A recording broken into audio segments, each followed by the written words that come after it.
Você já parou para pensar no poder das histórias que moldaram o nosso mundo? A história é um rico mosaico de vidas que, muitas vezes, não recebem a devida luz. A norte-americana nasceu no leste dos Estados Unidos em condição de escravidão.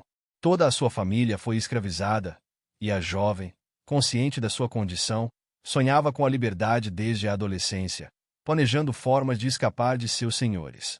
Decidiu realizar o seu plano quando tinha 27 anos de idade e, contrariando os pais, fugiu da fazenda onde era mantida. Além de ter conseguido escapar, aos poucos foi planejando e realizando viagens de resgate para ajudar também a sua família, amigos e conhecidos. Mais de 70 famílias foram ajudadas por Harriet, que conhecia todos os macetes para escapar dos senhores. Durante a Guerra Civil Americana, de 1861 a 1865, ofereceu-se para servir, foi espiã e comandou 150 soldados liderando as tropas do Norte contra os soldados do Sul. A operação conhecida como o Ataque no Rio Combahee conseguiu a libertação de mais de 700 escravos dos confederados. Tornou-se um símbolo americano de liberdade e coragem e seu rosto passou a estampar a nota de $20 no ano de 2020. Considerada a primeira romancista brasileira, Maria Firmina dos Reis nasceu em São Luís, no Maranhão, filha de pai negro e mãe branca. Devido à condição do pai, em plena época da escravatura, a menina foi registrada com o nome de um pai ilegítimo e cresceu na casa de uma tia, da família da mãe, o que lhe permitiu ter alguma educação. Com 22 anos de idade, foi aprovada em um concurso para ser professora na cidade. E então, já assumia uma posição anti-escravagista. Seu primeiro livro, Úrsula, foi lançado 12 anos depois, quando Maria já gozava de algum prestígio como professora. Foi o primeiro romance publicado por uma mulher no país, e também o primeiro anti-escravagista. Chegou a publicar mais contos e um livro de poemas e fundar uma escola mista e gratuita para atender aos pobres da região, escândalo na época. Mas com o tempo foi esquecida e depois recuperada pela pesquisa de um historiador paraibano na década de 1960. Conhecida especialmente por ter sido a companheira de Zumbi dos Palmares, grande homenageado no Dia da Consciência Negra no Brasil, Dandara também fez história sendo um dos nomes principais da resistência quilombola do país do século XVII. Não se sabe a sua data nem local de nascimento, mas acredita-se que ela tenha nascido no Brasil e desde muito nova vivido no Quilombo dos Palmares, na Serra da Barriga, região onde agora atualmente encontra o estado de Alagoas. Teve 3 filhos com Zumbi e lutou em muitas guerras de resistência contra os colonizadores até que foi capturada e morta por eles, junto a outros quilombolas, em fevereiro de 1694.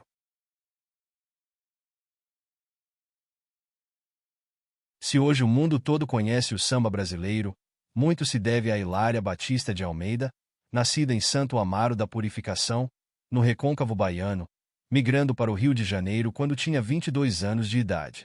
Tia Ciata, como ficou conhecida, era mãe de santo, candomblé, quituteira, empreendedora, partideira e, posteriormente, matriarca do samba, por ter cedido a sua casa, no centro do Rio de Janeiro, para as rodas de samba, até então um ritmo proibido no país, que deram espaço ao surgimento de grandes nomes da música brasileira, como Pixinguinha. Ganhava a vida vendendo quitutes, fazendo consultas em sua religião e organizando essas festas que tornaram-se tradicionalmente famosas na cidade.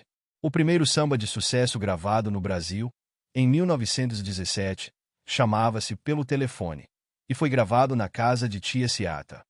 Angela Yvonne Davis nasceu no Alabama, Estados Unidos, e tornou-se uma das principais mulheres negras na luta pelos direitos civis na década de 1960 a 1970.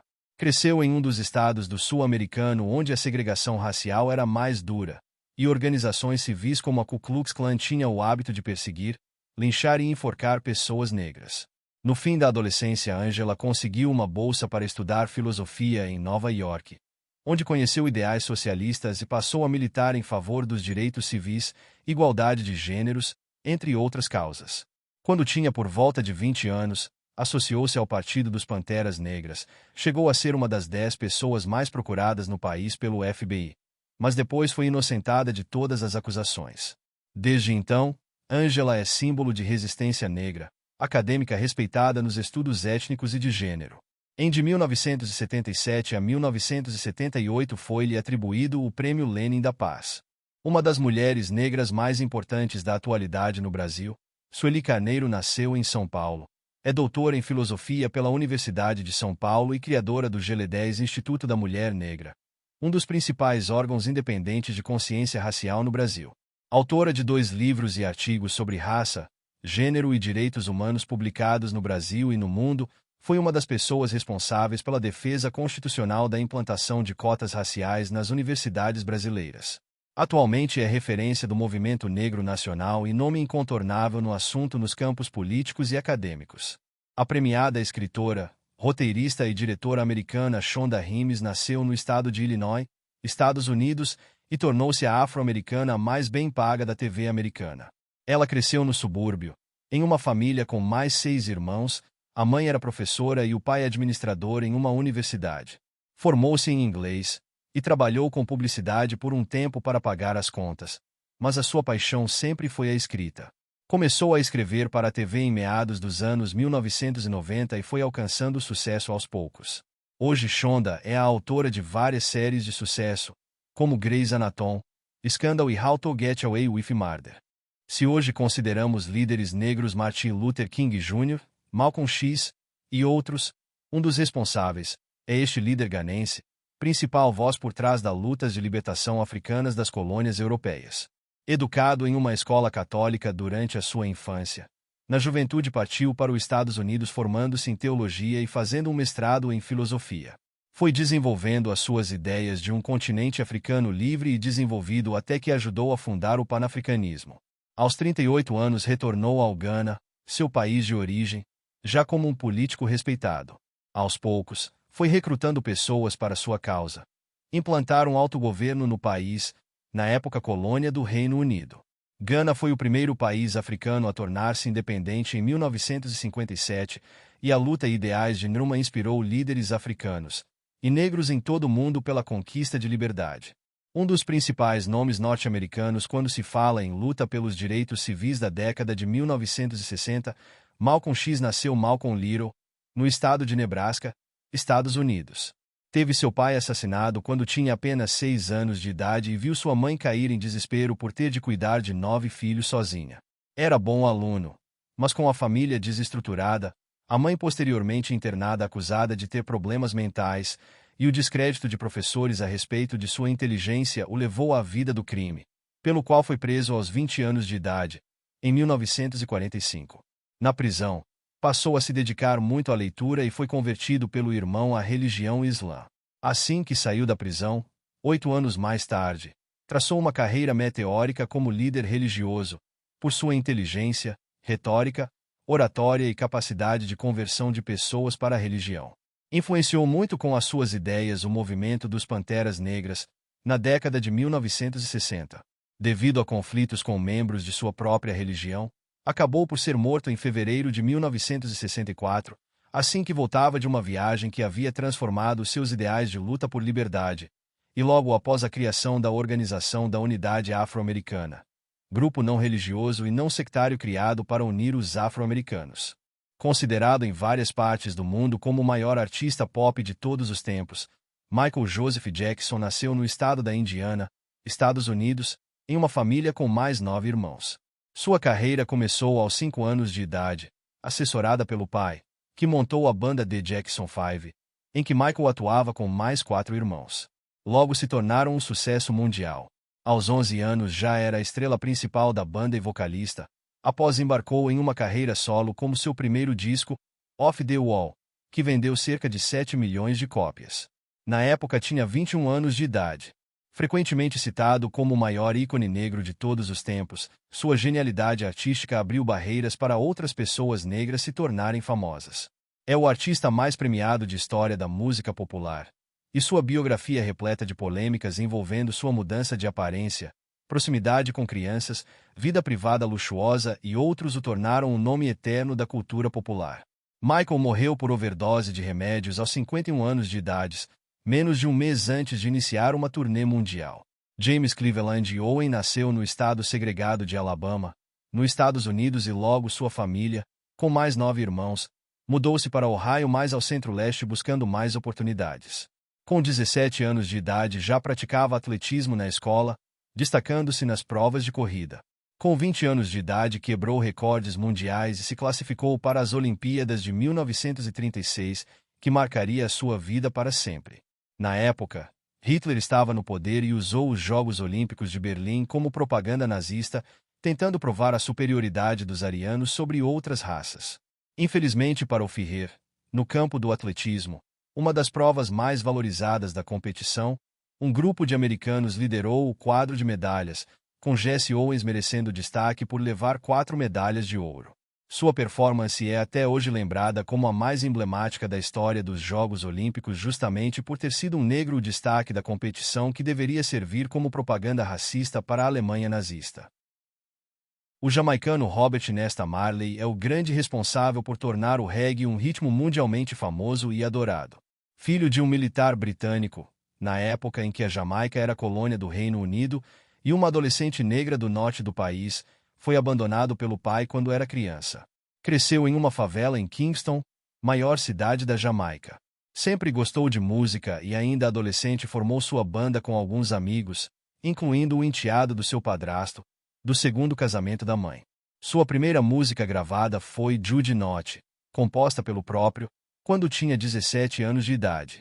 Com 18 anos já era sucesso nacional, e no começo da década de 1979, quando Bob tinha por volta de 27 anos, sua forma única de cantar, as letras sobre os problemas sociais jamaicanos e o novo estilo, reggae, chamou a atenção do mundo e o transformou em um ícone negro, especialmente para adeptos do movimento Rastafari.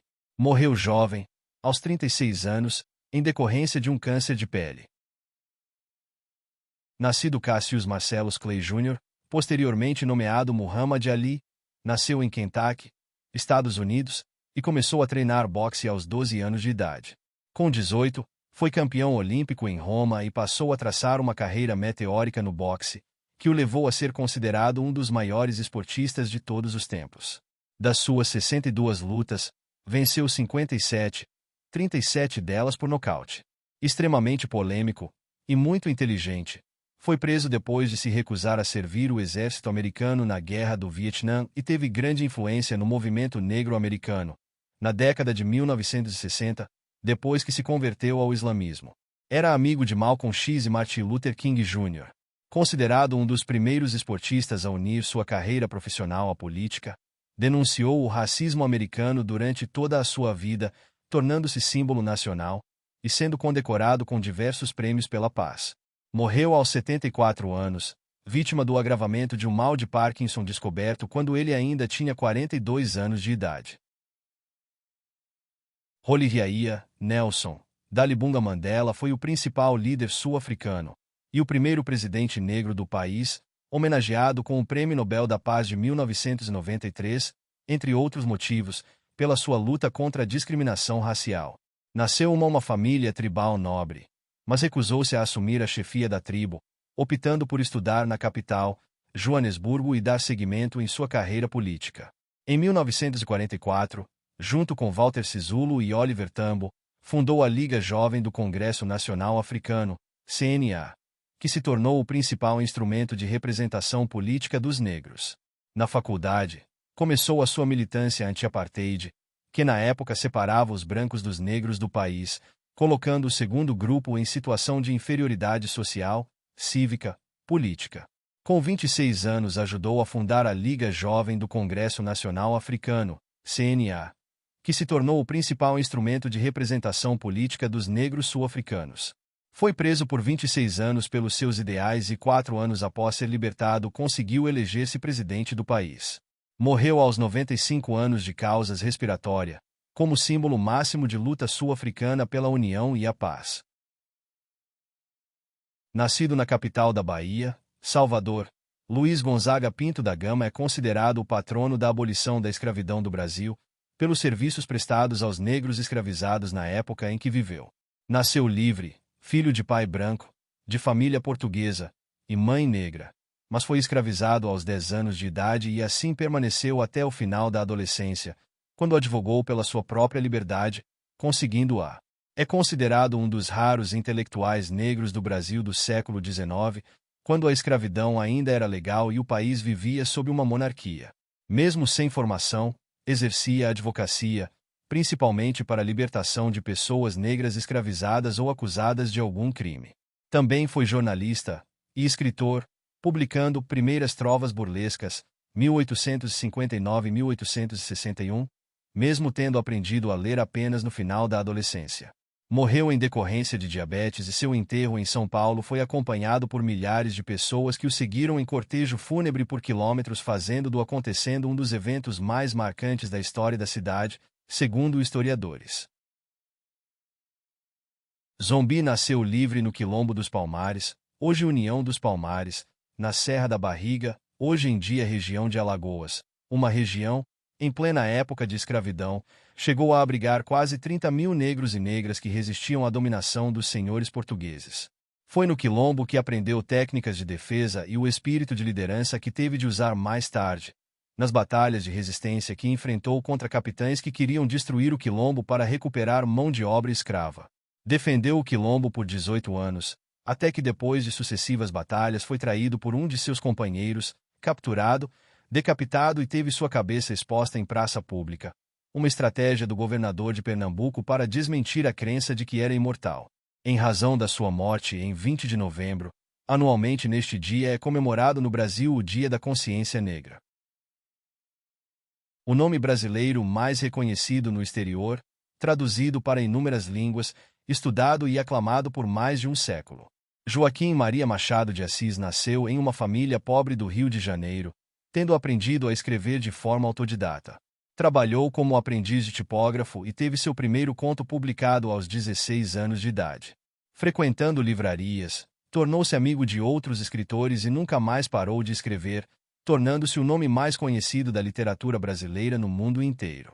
Foi um dos fundadores e primeiro presidente da Academia Brasileira de Letras e sua obra, Dom Casmurro, 1899, é uma das mais traduzidas do mundo.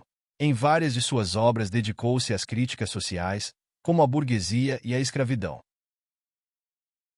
Uma das maiores estrelas do cinema que o Brasil já teve, Sebastião Bernardes de Souza Prata nasceu em Minas Gerais e começou a sua vida artística no circo. Adolescente já atuava na mesma companhia em que Pixinguinha era maestro. Era um assíduo frequentador dos bairros da Lapa, fez trabalhos nas principais rádios e emissoras nacionais.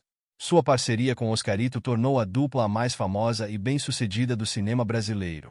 Na época em que era proibida a entrada de negros pela porta da frente do Cassino da Urca, foi o primeiro a fazê-lo, na companhia da atriz e dançarina norte-americana Josephine Baker. Órfão de pai, mãe alcoólatra, uma das esposas suicidas, tornou-se um dos nomes eternos do audiovisual brasileiro. O carioca Alfredo da Rocha Viana Filho é um dos pais do choro brasileiro, ritmo que ajudou a popularizar com a sua maestria para tocar flauta. Ele também dominava o saxofone, cavaquinho e outros instrumentos.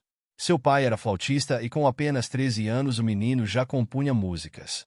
Com 15, tornou-se músico pela orquestra do Teatro Rio Branco. Com o tempo o garoto fez parte de importantes grupos musicais da década de 20, como o Caxangá, saiu em turnês internacionais e ganhou fama como um dos maiores músicos que o Brasil já teve, em uma época em que músicos negros são subvalorizados no Brasil.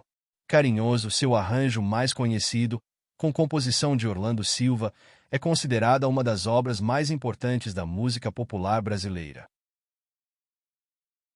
O poeta, ator, escritor, professor e ativista Abdias do Nascimento nasceu no interior de São Paulo e foi um dos principais nomes precursores das políticas afirmativas para negros e história da África no Brasil. Engajado com o movimento negro brasileiro em seu início, na década de 1940. Foi ele quem criou o Teatro Experimental do Negro, importante companhia artística nacional. Exilou-se nos Estados Unidos durante a ditadura, lecionando em universidades americanas, foi deputado federal e senador. Entre os mais de 20 livros escritos, destaca-se O Genocídio do Negro Brasileiro, Processo de um Racismo Mascarado, de 1978. O geógrafo Milton Santos é o nome brasileiro de maior relevância na matéria, internacionalmente. Nascido na Bahia, filho de pais professores, Com 13 anos já dava aulas de matemática no ginásio onde estudava. Formou-se em Direito, mas a sua paixão sempre foi a geografia, e foi assim que em 1958 concluiu um doutorado em Geografia na Universidade de Estrasburgo, na França. Conduziu paralelamente às suas atividades acadêmicas atividades públicas, como jornalista principalmente, e também na política, defendendo ideais de esquerda. Foi preso pela ditadura militar, mas conseguiu exílio na França. Ficou 13 anos fora do Brasil, lecionando em universidades europeias, americanas e africanas, até retornar consagrado ao país em 1977. Tem mais de 20 títulos de doutor honoris causa no Brasil e no mundo e é o único geógrafo latino-americano a ser homenageado com o Prêmio Walter Lud, em 1994, considerado o Nobel da Geografia.